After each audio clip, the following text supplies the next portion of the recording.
सब under water temple के mission से अपने हाइडआउट पे पहुंचे ही होते हैं कि आस्था कहता है गुड जॉब एवरीबॉडी। नोएल कहती है तुमको सबसे ज्यादा चोट लगी है इधर। फिनरल थका हुआ होता है एंड बाकी के ब्लैकपुल मेंबर क्या कर रहे होते हैं आप फोटो देख के गैस कीजिए।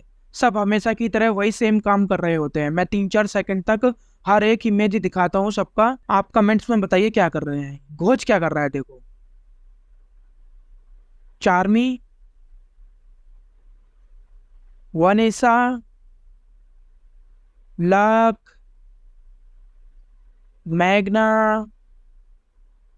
ग्रे।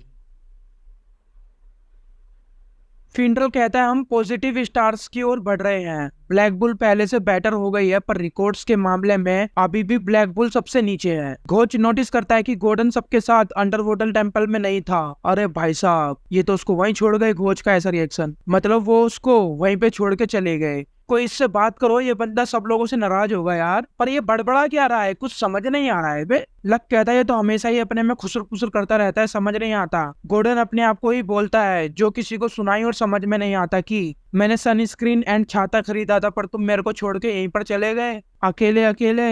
मैं भी अंडर वाटर टेम्पल में तुम सबके साथ मिलके फाइट करना चाहता था। वहाँ क्या हुआ मेरे को सब बताओ, मेरे को अपनी डायरी में नोट करना है सब कुछ। गॉर्डन अग्रिप्पा अकेले रहने वालों में से है और ये सिर्फ दोस्त बनाना चाहता है। यामी आता है और विजर्ड किंग को रिपोर्ट करने के लिए निकल ही रहा होता है। वो अपने साथ चार्मी को लेके जा रहा है और फिनरल को इसलिए क्योंकि वो अपने मैजिक से डायरेक्ट जूलियस के महल तक उनको पहुंचा देगा। आस्था कहता है यामी सर मेरे को भी ले चलो। नोएल कहती कि इस वक्त सिर्फ तुमको आराम करना चाहिए और जल्दी से हील हो जाओ। यामी कहता है अगर मैं ईमानदारी से कहूँ तो तुम मेरे साथ थे जब विजर्ड किंग ने हमको ये मिशन दिया था, तो तुम हमारे साथ चल सकते हो। वो वहां से निकल पड़ते हैं। नैरो आस्था की खोपड़ी पर आके बैठ जाती है। आस्था सोचने लगता है कि आस्था नैरो से कहता है कि सासी विलेज में तुमने एक चमकता छोटा सा पत्थर अपनी चोंच में ली हुई थी, वो मेरे को मैजिक स्टोन जैसा ही लगा था। सासी विलेज आप लोगों को याद है कौन सा विलेज है? ये मैग्ना का विलेज है। फिनरल चिल्लाता है जल्दी आओ आस्था। यामी कहता है जल्दी चलो बे। फिनरल उनको रॉयल कैपिटल में मेन जगह तक पहुंचा देता है। यामी कहता है फिनरल तुम थोड़ी देर इधर ही टहलो, हम थोड़ी देर में वापस आते हैं। फिनरल कहता है यार मुझे भी विजर्ड किंग से मिलना है, मैं तुम्हारे को इधर उधर ले जाने के अलावा भी बहुत कुछ कर सकता हूँ। फिर फिनरल अपने ही मन में सोचता है खैर जाने दो, मैं क्यूटीज लड़कियों से फ्लर्ट करता हूँ। और वो वहां से बड़े ही जोश के साथ भागते हुए लड़कियों के साथ फ्लर्ट करने निकल जाता है। यामी जूलियस को रिपोर्ट करता है जो भी अंडर वाटर टेम्पल में हुआ वो उसको सब कुछ बताता है। उन्होंने थर्ड आई के एक मेंबर को हरा दिया, वेटो द डिस्पेयर को। वो लोग वेटो की बॉडी को बाद में एग्जामिन करेंगे एंड उन कैदियों को भी बाद में इंटेरोगेट करेंगे। जूलियस चार्मी को कहता है कि तुम्हारा बाइंडिंग मैजिक तो काफी ताकतवर है।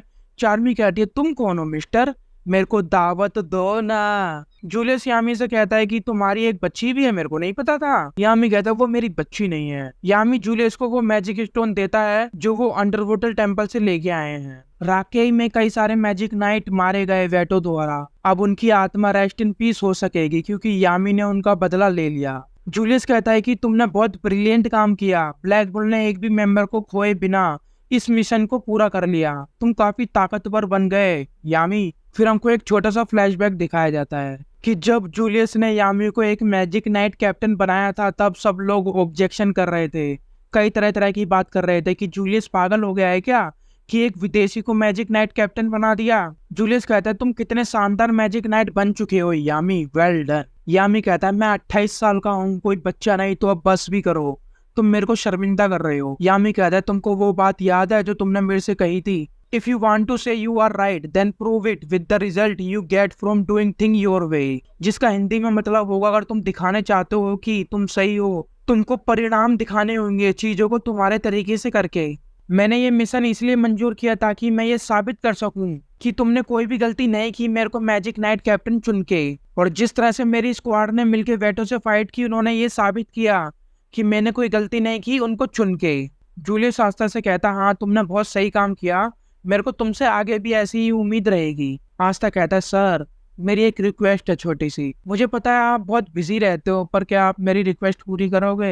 हाँ हाँ हाँ। जूलियस कहता है हाँ जरूर बोलिए। आस्था कहता है क्या आप मेरे को अपना ऑटोग्राफ दे सकते हो? यामी कहता है तुम मेरा ऑटोग्राफ ले सकते हो अपने मुंह पर, और हाँ मेरे सामने भी नर्वस हो ना। आस्था कहता है नहीं मेरे को नहीं चाहिए। तभी मशरूम हेड यानी कि मार्क्स अपने मैजिक से जूलियस से कांटेक्ट करके बोलता है एक इमरजेंसी है। The border town of kitten पे डायमंड किंगडम ने हमला कर दिया है। काफी बड़ी संख्या में वो हमला हम पे करने के लिए आगे बढ़ रहे हैं, जिसमें से 3 तो 8 साइनिंग जनरल में से हैं। Lagus, Brox, Yagos. 8 shining general diamond kingdom में सबसे पावरफुल मेज हैं। जैसे रॉयल कैपिटल में मैजिक नाइट कैप्टन होते हैं ना सबसे ज्यादा पावरफुल, वैसे ही 8 साइनिंग जनरल है डायमंड किंगडम में। किटन रॉयल कैपिटल की सीमा रक्षा की आधारशिला है। अगर डायमंड किंगडम ने किटन पे कब्जा किया तो उनकी सेना के लिए ये काफी आसान हो जाएगा। पहला तो फायदा ये होगा कि उस टाउन में जितना भी रिसोर्सेज होगा वो सब डायमंड किंगडम के हाथ लग जाएगा, एंड उनको बाद में फायदा भी मिलेगा रॉयल कैपिटल को इन्वेड करने में। Recently royal capital eye of the midnight sun से फाइट किया है,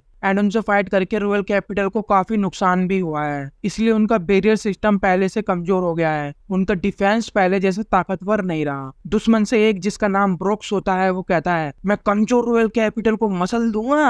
अरे इतना ही ताकतवर है तो भाई जब हमला क्यों नहीं किया जब रॉयल कैपिटल का डिफेंस स्ट्रॉन्ग था? किटन में जितने भी मैजिक नाइट अवेलेबल होते हैं वो डायमंड किंगडम से लड़ने के लिए तैयार हो जाते हैं। 50 मैजिक नाइट मिलके किटन को मैजिक बैरियर से ढक देते हैं और वो लागोस पे हमला करते हैं। लागोस को कुछ भी नहीं होता, एक स्क्रैच तक नहीं आता, एंड देन वो अपने लाइटनिंग अटैक से उन पे हमला करता है। वो अपने लाइटनिंग मैजिक अटैक से उस बैरियर को तोड़ देता है और वहां पे तबाही मचाना स्टार्ट कर देता है। उन लोगों ने एक फॉर्मेशन बना रखा होता है, 10-10 लोगों का ग्रुप बना रखा होता है। यागो सबको बताता है कि मिड रेंज मेज और क्लोज रेंज मेज को कैसे हमला करना है एंड लॉन्ग रेंज वालों को कैसे फाइट करनी है। ब्रोक्स खुद हमला करता है तो यागोस कहता है तुम कैसे जनरल हो बे जो खुद फाइट कर रहा है? तुमको तो हवा में उड़ के अपने ट्रुप्स को ऑर्डर देना चाहिए हमला करने के लिए। लागुस कहता है इसमें कोई नया नहीं, वो अपने हमलों से उन डरपोकों के मनों में डर पैदा करना चाहता है। दुश्मन लोग के टन में मैजिक नाइट को मारते हुए तेजी से आगे बढ़ रहे होते हैं। ब्रुक्स कहता है तुम सब एकदम लुल्लू हो, बहुत कमजोर हो, मैजिक नाइट कैप्टन की तरह है।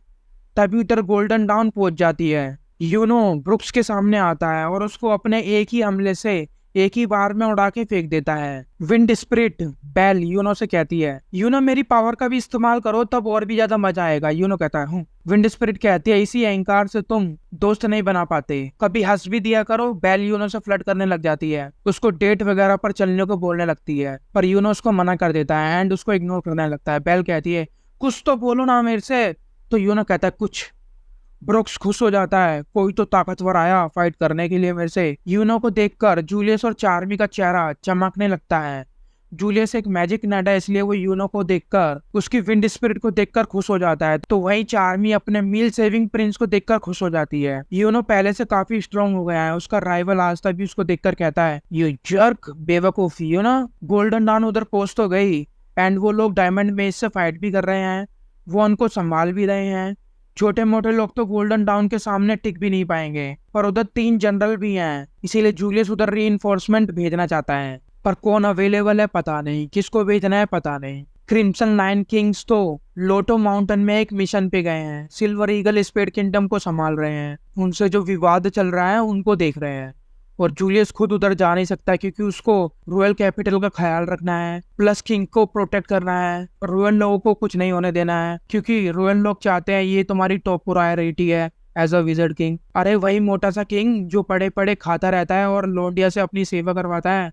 या मैं कहता है तुम मेरे को भेज सकते हो, मैं एकदम परफेक्ट ऑप्शन हूँ इधर। फिंडल इधर ही कहीं भटक रहा होगा, उसके स्पेशल मैजिक के थ्रू मैं इधर पहुंच सकता हूँ। जूलियस कहता है क्या तुम श्योर हो? Are you sure? तुम अभी अभी अंडर वाटर टेम्पल से आए हो एक बड़े मिशन से। यामी कहता है मैं कर सकता हूँ, मैं लड़ सकता हूँ, मेरे को इस वक्त इनविंसिबल जैसा फील हो रहा है, प्लस मेरे को कुछ चेक भी करना है, कुछ इंपॉर्टेंट चीज पर नजर रखना है। जूलियस कहता है ठीक है। फिर यामी कहता है मेरे को फिंडल को भी इधर अपने साथ लेकर आना चाहिए था, बजाय उसको टाउन में घूमने जाने देने की, वो किसी काम का नहीं। फिंडल को छींक आती है, वो कहता है कौन मेरे को याद कर रहा है? भाई यामी तेरे को गालियां दे रहा है, वो लड़कियों से फ्लर्ट कर रहा होता है। आस्था कहता है यामी सर क्या मैं भी तुम्हारे साथ चल सकता हूँ। यामी चाहता तो है कि आस्था को इस तरह के बैटलफील्ड का एक्सपीरियंस होए, पर इस वक्त उसके हाथ को देखकर यामी कहता है नहीं, तुम्हारे हाथ टूटे हुए हैं। आस्था कहता है मैं फाइट नहीं कर सकता, पर लोगों को इवैक्यूएट करने में काम आ सकता हूँ मैं। यामी कहता है तुम हमारे रास्ते नहीं आओगे तो नहीं। चार्मी कहते हैं सीनियर होने के तौर पर मैं आस्था का ध्यान रखूंगी, मैं इसकी वॉलंटियर बन जाती हूँ, इसको कंपनी दूंगी और लोगों को हेल्प करूंगी इवैक्यूएट होने में।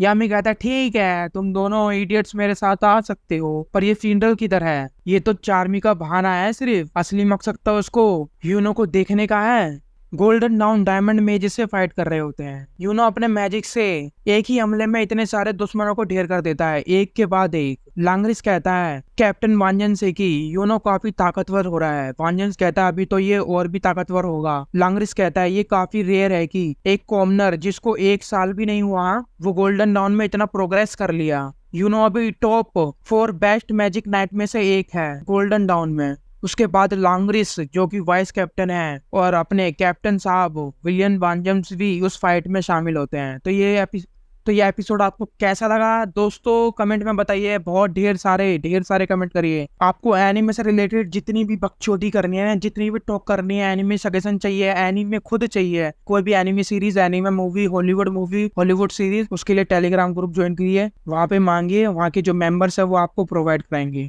मेरे से पर्सनली कनेक्ट करने के लिए, मेरे से बातचीत करने के लिए मेरे से इंस्टाग्राम पर जुड़िए, जाइए फॉलो करिए। इसी तरह से मैं ढेर सारे एपिसोड लाता रहूंगा। मेरी जर्नी में साथ दीजिए। जो जर्नी में साथ देने वाला है वो कमेंट में बताइए, मेरे को मैसेज करके बताइए इंस्टाग्राम पे कौन कौन मेरा साथ देने वाला है। जल्दी मिलेंगे नेक्स्ट एपिसोड में। जय हिंद।